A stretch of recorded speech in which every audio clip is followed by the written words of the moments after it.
বাংলাদেশের রাজনীতি এখন দাঁড়িয়ে আছে এক নতুন মোড়ে। ভোটের দিন শেষে সন্ধ্যা থেকে রাতব্যাপী একের পর এক আসন থেকে আসতে থাকে চমকপ্রদ খবর।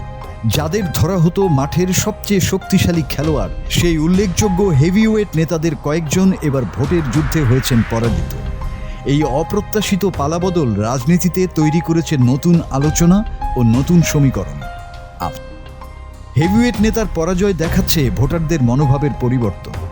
যেসব নেতা ছিলেন দলের মুখ, মাঠের শক্তি আর কর্মীদের অনুপ্রেরণা, ত্রয়োদশ জাতীয় সংসদ নির্বাচনে সেই হেভিওয়েট প্রার্থীদের অনেকেই পরাজিত হয়েছেন।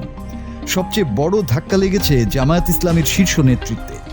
দলটির সেক্রেটারি জেনারেল অধ্যাপক মিয়া গোলাম পরোয়ার খুলনা ৫ আসনে লড়েছিলেন শক্ত অবস্থান নিয়ে, কিন্তু ১,৪৪,০০০-এরও বেশি ভোট পেয়েও মাত্র ৩,০০০ ভোটের ব্যবধানে হেরে গেলেন বিএনপি প্রার্থীর কাছে। কক্সবাজার ২ আসনে জামায়াতের আরেক বড় নাম হামিদুর রহমান আজাদ ভোট পেয়েছেন প্রায় ৯০,০০০, কিন্তু প্রতিদ্বন্দ্বী বিএনপি প্রার্থী এগিয়ে যান বিশাল ব্যবধানে। সুনামগঞ্জ ২ আসনে দলটির প্রার্থী আলোচিত আইনজীবী শিশির মনির।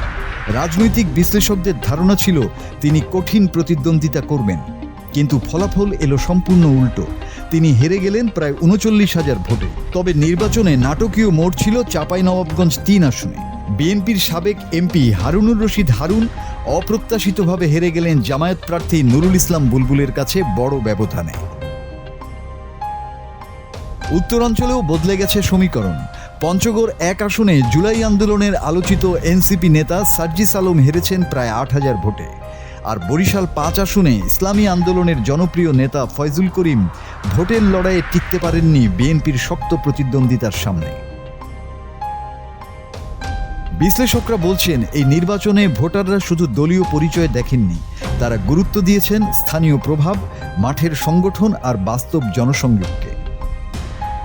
ত্রয়োদশ জাতীয় সংসদ নির্বাচনের ফলাফল শুধু বিজয় আর পরাজয়ের হিসাব নয়, এটি বাংলাদেশের রাজনৈতিক বাস্তবতার একটি নতুন বার্তা।